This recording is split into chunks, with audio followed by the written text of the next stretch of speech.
Mari kita jawab pertanyaan ini. Apa maksud dari surat Rasul Paulus kepada jemaat di Korintus? Di dalam 1 Korintus pasal 15 ayat 19, apakah berarti kita tidak boleh menaruh pengharapan kepada Kristus? Mohon penjelasannya dengan bahasa yang mudah dimengerti. Mari kita jawab. Saudara, dalam 1 Korintus pasal 15 ayat 19 ini sama sekali tidak bermaksud bahwa kita tidak boleh menaruh pengharapan kepada Kristus. Justru sebaliknya, ayat ini menunjukkan bahwa pengharapan kita kepada Kristus harus melampaui kehidupan sekarang. Mari kita lihat ya ayat yang selengkapnya. Jikalau kita hanya dalam hidup ini saja menaruh pengharapan pada Kristus, maka kita adalah orang-orang yang paling malang dari segala manusia. Ayat ini harus dibaca dalam konteks 1 Korintus pasal 15, yaitu ketika Rasul Paulus sedang menjelaskan tentang kebangkitan orang mati.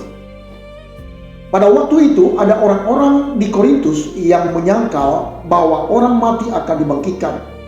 Karena itu Rasul Paulus menjelaskan, kalau orang mati tidak dibangkitkan, berarti Kristus juga tidak dibangkitkan. Kalau Kristus tidak dibangkitkan, sia-sialah iman kita. Tetapi Kristus benar-benar telah bangkit dari antara orang mati. Di dalam 1 Korintus pasal 15 ayat 20. Karena Kristus bangkit, orang percaya juga mempunyai pengharapan akan kebangkitan. Jadi ayat 19 bukan berkata jangan berharap kepada Kristus, tetapi Rasul Paulus berkata jangan membatasi pengharapanmu kepada Kristus hanya untuk kehidupan di dunia ini.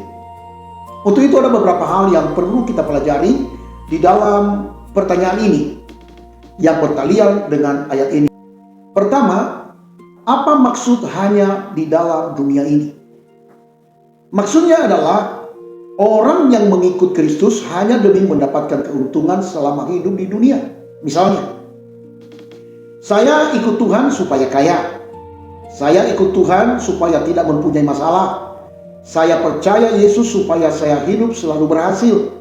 Saya melayani Tuhan supaya hidup saya nyaman.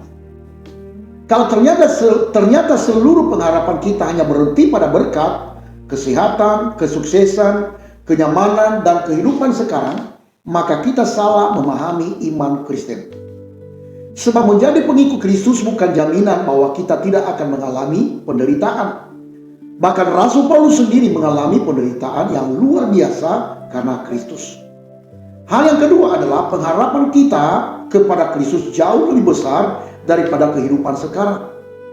Inilah inti ayat tersebut. Kita memang boleh berharap kepada Kristus untuk kehidupan kita sekarang.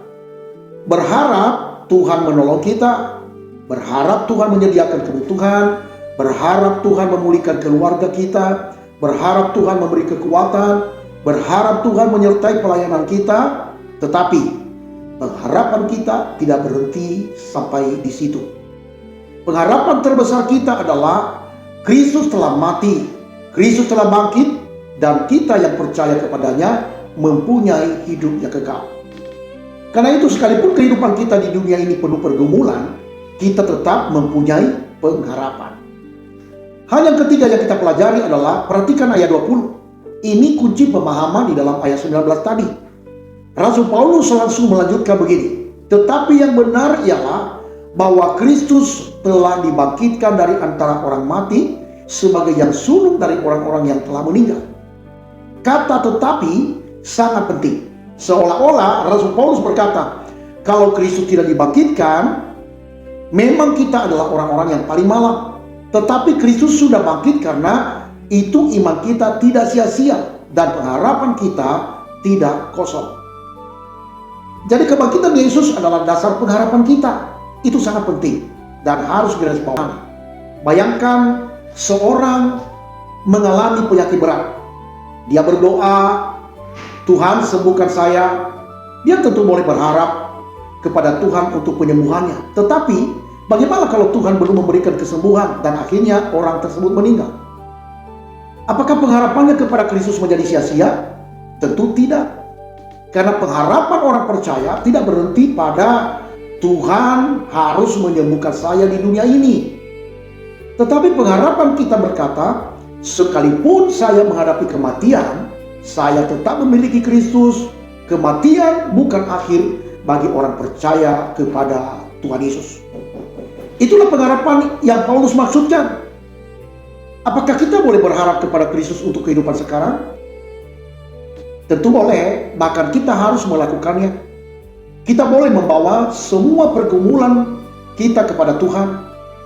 Tetapi jangan sampai iman kita berbunyi begini: saya ikut Yesus hanya kalau hidup saya menjadi nyaman. Iman yang benar berkata, saya mengikut Yesus bukan hanya karena apa yang Dia berikan kepada saya, tetapi karena Dia adalah Tuhan dan Juru Selamat saya. Dalam hidup maupun dalam kematian, saya tetap berharap kepadanya. Inilah yang membuat iman Kristen berbeda. Di dalam 1 Korintus pasal 15 ayat 19 bukan mengatakan bahwa kita tidak boleh berharap kepada Kristus. Ayat ini mengajarkan bahwa pengharapan kita kepada Kristus jangan hanya untuk kehidupan sekarang, tetapi juga untuk kehidupan kekal. Jadi, jangan jadikan Yesus hanya sebagai jalan untuk mendapatkan kehidupan yang lebih baik di dunia ini, tetapi jadikan Yesus sebagai tujuan hidup kita, karena di dalam Dia kita memiliki pengharapan, bukan hanya untuk hari ini, tetapi juga untuk kekekalan. Dan itulah sebabnya beberapa ayat kemudian Paulus berkata, karena itu saudara-saudaraku yang kekasih, berdirilah teguh, jangan goyah. Di dalam 1 Korintus pasal 15 ayat 18. Karena Kristus bangkit, maka penderitaan kita tidak sia-sia, pelayanan kita tidak sia-sia, dan pengharapan kita kepadanya tidak pernah sia-sia. Kasih karunia Allah menyertai kita. Tuhan Yesus memberkati.